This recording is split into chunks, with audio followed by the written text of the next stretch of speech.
পুজোয় দুর্ঘটনা এড়াতে তৎপর প্রশাসন। যে কোনো সময়ে জলপাইগুড়ির মাল নদীতে হরপাবানের আশঙ্কা থাকে, তাই মাল নদী পরিদর্শনে যান রাজ্যের মন্ত্রী ও প্রশাসনিক আধিকারিকরা। প্রসঙ্গত 2022 সালে দশমীর রাতে ভয়ঙ্কর বিপর্যয় আসে। আচমকাই মালবাজারের মাল নদীতে ধেয়ে আসে হরপাবান। প্রতিমা বিসর্জনের সময় হঠাৎই হরপাবানে জলের তোরে ভেসে গিয়ে মৃত্যু হয় 8 জনের এবং আহত হন অনেকেই। তাদের মধ্যে 10 বছরের এক নাবালিকাও ছিল বলে জানা যায়। পুলিশ সূত্রে খবর, সেই সময় 70টি প্রতিমা বিসর্জনের জন্য আনা হয়। তার মধ্যে 25 থেকে 30টি প্রতিমা বিসর্জনের পরই ঘটে অঘটন। তাই 2022 সালের পুনরাবৃত্তি যাতে না ঘটে, তাই অগ্রিম সচেতন প্রশাসন। মাল নদীর ঘাট পরিদর্শন করেন রাজ্যের অনগ্রসর শ্রেণী কল্যাণ মন্ত্রী বুলুচিক বরাইক ও জলপাইগুড়ি জেলা শাসক সামা পারভিন। সঙ্গে ছিলেন মাল মহকুমা প্রশাসন ও পুলিশ আধিকারিকরা।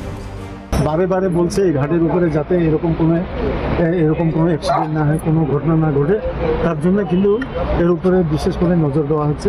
সেই জন্য আজকে আমাদের ডিএম সাহেব আছে, ম্যাডাম আছে, এখানে এসপি সাহেব আছেন, আমাদের জেলা সভা নেত্রী আছে, আমরা সবাই এখানে আছি, এখানে আইসি সাহেবরাও আছেন, যাতে কোনো রকম কোনো ঘাটতি না থাকে, তার জন্য কিন্তু এখানে পরিদর্শন হচ্ছে। গত বছর বিসর্জনের সময় সাধারণ মানুষকে নদীতে নামতে দেওয়া হয়নি। পুলিশ, পুরকর্মী এবং সিভিল ডিফেন্স কর্মীরা প্রতিমা বিসর্জনের কাজ করেন। চলতি বছর ঘাটের কাছে কোনো গাড়ি ঢুকতে দেওয়া হবে না, বাইরে থেকে আটকে দেওয়া হবে।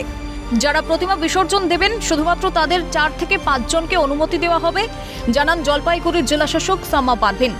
গতবার এখানে সুন্দরভাবে সুস্থভাবে এখানে ইমোশন হয়েছিল। এবারও আমরা আশা করছি সুস্থভাবে এখানে ইমোশন আমরা করাতে পারবো।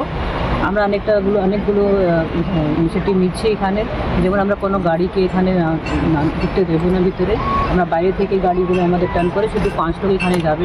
এখানে প্রত্যেক থেকে 5 জনকে আমরা অ্যালাউ করবো, যারা প্রতিমাকে নিয়ে আসবে। এখানে সাফিসিয়েন্ট নাম্বার অফ ভলেন্টিয়ার থাকবে।